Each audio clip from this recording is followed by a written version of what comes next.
नमस्कार मित्रों, 14 जुलाई के दैनिक भास्कर न्यूज़ कंपाइलेशन देखते हैं। एक लाइन की खबर है कि राजस्थान के प्रसिद्ध उद्योगपति वीणा वादक, आपको पता है सीमा मिश्रा के जितने भी गाने इन्होंने रिकॉर्ड किए थे, केसरी चंद मालू का निधन हो गया है। इनकी कला और संस्कृति में राजस्थान के योगदान के लिए राजस्थान रत्न से सम्मानित किया गया है। तो चूँकि इनकी मृत्यु है, राजस्थान रत्न बड़ा सम्मान है, राजस्थान के आर्ट एंड कल्चर में बड़ा योगदान है और बहुत बड़े विदेशों में पहुंचाने में इसका योगदान है, इसलिए आपको याद रखना चाहिए राजस्थान रत्न केसरी चंद मालू। उसके बाद स्पोर्ट्स से जुड़ी हुई खबर है कि चंडीगढ़ में नॉर्थ जोन, आपको पता नॉर्थ जोन में चंडीगढ़ जो भारत की ज्योग्राफी है उसको नॉर्थ वेस्ट साउथ ईस्ट में बांटा गया है, तो उसी हिसाब से ज्योग्राफी से नॉर्थ में चंडीगढ़ दिल्ली के आसपास उसकी बैडमिंटन हुई। उसमें राजस्थान के खिलाड़ियों ने शानदार प्रदर्शन किया है। अभी आरपीसी सेकेंड ग्रेड की परीक्षा में भी ऐसे सवाल पूछा गया था कि वो ऐसा खेल हुआ तो उसमें राजस्थान के इस खिलाड़ी ने या किस खिलाड़ी ने कितने स्वर्ण पदक जीते या किसने स्वर्ण पदक जीता। तो जयपुर के शटलर थे, उन्होंने डबल गोल्ड यानी 2 गोल्ड जीता। दोनों कौन हैं देखते हैं। तारीख है 11 से 13 जुलाई, चंडीगढ़ में आपको पता है Yonex sunrise north zone prime money badminton championship 2026 हुई। उसमें जयपुर के थे दोनों खिलाड़ी, उन्होंने क्या जीता, मिराया, नाम याद रखना है, मी राय मतलब राय, मिराया फागरिया, उन्होंने अंडर 13 गर्ल्स सिंगल में स्वर्ण पदक जीता। दूसरा कौन था, अंडर 15 गर्ल्स में डबल्स, दो व्यक्ति यदि आपस में खेल रहे हैं, दो इधर दो उधर, तो उसको डबल्स बोलते हैं। डबल्स में पल्स पारिक और ओजस्विता दुबे की जोड़ी ने स्वर्ण पदक जीता इन्होंने भी, तो याद रखना है। अंडर 13 में मिराया फागरिया और अंडर 15 के गर्ल्स के डबल्स में पल्स पारिक और ओजस्विता दुबे। ठीक है, अगली खबर की तरफ बढ़ते हैं। अब ये खबर है कि ये जो केंद्रीय मंत्री जी हैं, जनजातीय मंत्री राज्य मंत्री दुर्गा दास उइके जी राजस्थान के उदयपुर प्रवास पे हैं। वैसे तो ये खबर बहुत इम्पोर्टेंट उतनी नहीं है, लेकिन चूँकि जनजातीय रिलेटेड से स्पोर्ट्स को आगे बढ़ाने, क्योंकि भारत का ट्रेडिशनली मार्शल आर्ट में बहुत बड़ा योगदान रहा जनजातियों का, तो उनको भारत सरकार और राजस्थान सरकार चाह रही है कि उनकी जो ताकत है, उनकी जो स्प्रिंट है, उनकी जो जो वो ट्रेट है उसको खेल के रूप में कन्वर्ट किया जाए। इसीलिए आपको पता है कि मणिपुर में स्पोर्ट्स यूनिवर्सिटी बनाई गई थी। तो उसी दृष्टि से जब भी जनजातीय कोई व्यक्ति यदि स्पोर्ट्स में बहुत बड़ी उपलब्धि हासिल करता है तो आपको उसको बहुत ध्यान से देखना चाहिए। ये भारतीय महिला लेक्रोस टीम के कप्तान सुनीता मीणा और प्रशिक्षक नीरज बन्ना बत्रा का अंतर्राष्ट्रीय खिलाड़ियों में सम्मान के लिए उन्होंने प्रशंसा की है। फिर अगली तरफ बढ़ते हैं कि भारत सरकार है वो भारत टैक्सी योजना बना रही है। आपको पता है कि ये जो टैक्सी योजना चलती है इसमें उबर ओला में एक सेंट्रलाइज ऐप होता है, वहाँ से आप बुकिंग करते हैं फिर जाते हैं। तो इसमें क्या है कि सभी का स्वामित्व वाला एक सहकारी प्लेटफॉर्म है। इसका जो अभियान का मोटो है वो आपको याद रखनी चाहिए, सहकार से समृद्धि। भारत सरकार का सहकारिता विभाग चला रहा है, इसका मोटो है सहकार से समृद्धि, यानी सहकार यानी सहयोग से, समृद्धि मतलब समृद्धि।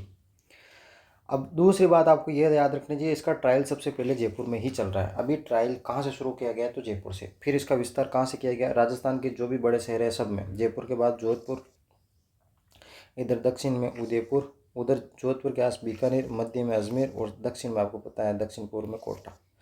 तो जयपुर के बाद जोधपुर, कोटा, अजमेर, बीकानेर और उदयपुर। अगली खबर की तरफ बढ़ते हैं। अगली खबर यह है कि राजस्थान का हस्तकला, आपको पता है कि हस्तशिल्प पूरे वर्ल्ड में बहुत फेमस में से है, तो उसको अच्छे रेवेन्यू में कन्वर्ट करने, एडवर्टाइजिंग ठीक करने, उसकी मार्केट के बढ़ाने के लिए प्लान चल रही है।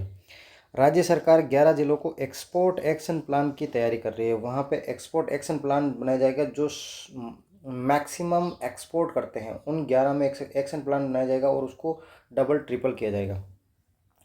2023 तक 54,000 करोड़ करने का लक्ष्य गया है। यदि आप RS मेंस की तैयारी कर रहे हैं तो ये आंकड़ा आपको रट लेना चाहिए, क्योंकि कहीं भी लिखा सकता है कि यदि सवाल तो आएगा ही आएगा कि टेक्सटाइल इंडस्ट्री का डायरेक्टली इनडायरेक्टली, तो आपको इंट्रोडक्शन में या कंक्लूजन में कहते हैं कि यदि ये अपन करेंगे तो इसका राजस्थान का निर्यात 54,000 करोड़, जिससे रोजगार भी बढ़ेगा, आय भी बढ़ेगी। तो बात यह कि राजस्थान सरकार ने 2030 तक ये अभी जो टेक्सटाइल गारमेंट है, टेक्सटाइल कपड़े जो हैं उसका निर्यात है वो होता है 13,500 करोड़ का, उसको करना है सीधा 13 चौक 52 4 गुना 52,000 करोड़। तो उसके लिए राज्य स्तरीय डेडिकेटेड टेक्सटाइल सेल, ये वर्ड आपको याद रखना चाहिए, डेडिकेटेड टेक्सटाइल सेल, वो 11 जिलों में बनोगा। उसमें से जो 11 जिलों के लिए है एक्शन प्लान है, उसमें कौन कौन से हैं आपको पता है? अजमेर और अजमेर के आसपास भीलवाड़ा, तो आपको पता ही है टेक्सटाइल सेंटर है। जयपुर भी फेमस है। इधर दक्षिण में बांसवाड़ा ले लिया, बांसवाड़ा के आसपास चित्तौड़ ले लिया, उधर वेस्ट में जोधपुर लिया है, और इधर चित्तौड़ के आसपास कोटा लिया है। ये चैंपियन ज़िले बनाए जाएंगे। आपको अलग अलग याद रखना ही पड़ेगा, कोई उपाय नहीं है, क्योंकि परीक्षा में सवाल ही ऐसे आते हैं।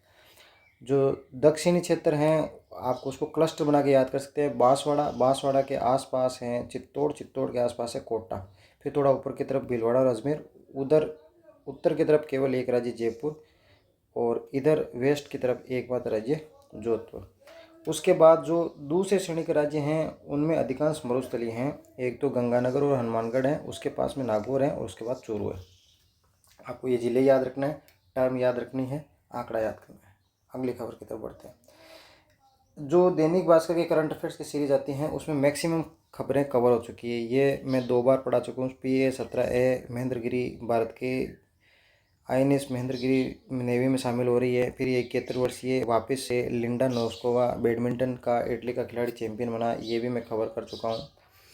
और फिर भारत की नीरू ढांड है, वो इटली के लोनोटा में आयोजित ISSF शॉटगन में ट्रैप स्पर्धा में गोल्ड मेडल जीता है, ये भी मैं कवर कर चुका हूँ।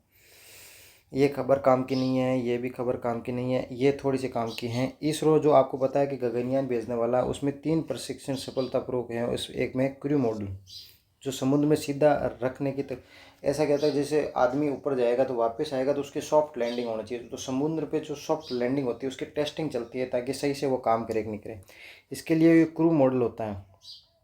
फिर उसके लिए ज़रूरी आपको पता कनेक्शन होना चाहिए, ऑर्बिटल लिंक को अलग करने की प्रणाली, और रॉकेट के अपेक्स कवर को अलग करने के प्रशिक्षण किया गया है।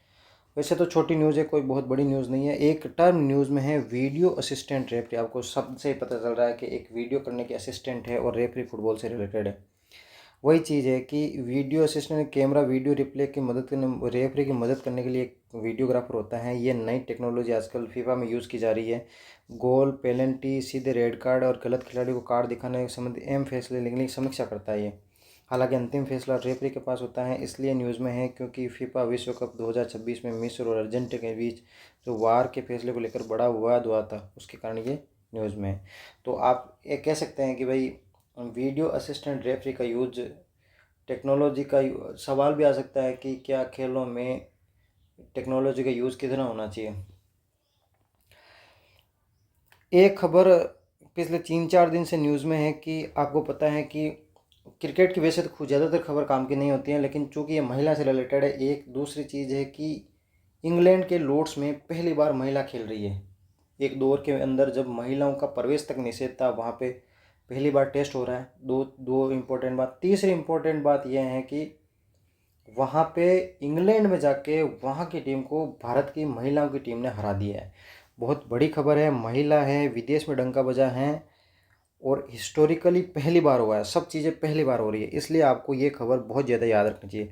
लॉर्ड्स में पहले महिला टेस्ट में भारत ने इंग्लैंड को 270 रन से हरा दिया है।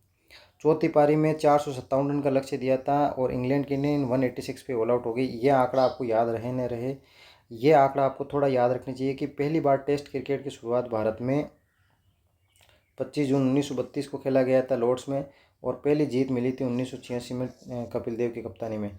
खैर ये तो हिस्ट्री हो गई। ज़्यादा इम्पोर्टेंट खबर यह है कि यस्तिका भाटिया नाम, मैंने कल ही बताया था आपको, शतक लगाने के कारण पहली ऐसी महिला बन गई हैं जो लॉर्ड्स में भारत की ओर से शतक लगाया है। ये हिस्ट्री हो गई है हमेशा हमेशा के लिए। और क्रांतिका गौड़ कुल 7 विकेट लिया। मैंने कहा कि 5 विकेट लेने वाले को उतना ही सम्मान दिया जाता है जितना शतक लगाने वाले को, तो ये भी फाइबर के लिए उतने ही। और दूसरी बात है कि क्रांतिका गौड़ को प्लेयर ऑफ द मैच दिया गया और ऐसा करने वाली पहली खिलाड़ी बन गई। तो चूंकि पहला मैच है और पहले सब कुछ पहला हो रहा है, तो एग्जामिनर चौड़ में रहता है कि पहली चीज़ कौन सी हुई, दूसरी चीज़ कौन सी हुई। अब एक छोटी सी है कि भैराना धाम आपको पता है दादूपंत की पवित्र स्थलियों में से एक है, तो वहाँ पे कोई जन आस्था को लेकर आंदोलन चल रहा है, तो ये न्यूज़ में है इसलिए आपको बता दिया। रोज़ का दैनिक भास्कर का करंट अफेयर्स का कंपाइलेशन को व्यवस्थित रूप से प्राप्त करने के लिए स्क्रीन पर जो आप ये देख रहे हैं वीडियो, वहाँ के यूट्यूब चैनल को सब्सक्राइब करना है। वहाँ पर दैनिक भास्कर न्यूज़ एनालिसिस के अलग से प्लेलिस्ट बनाई है, वहाँ पे जाकर आप देख सकते हैं। धन्यवाद।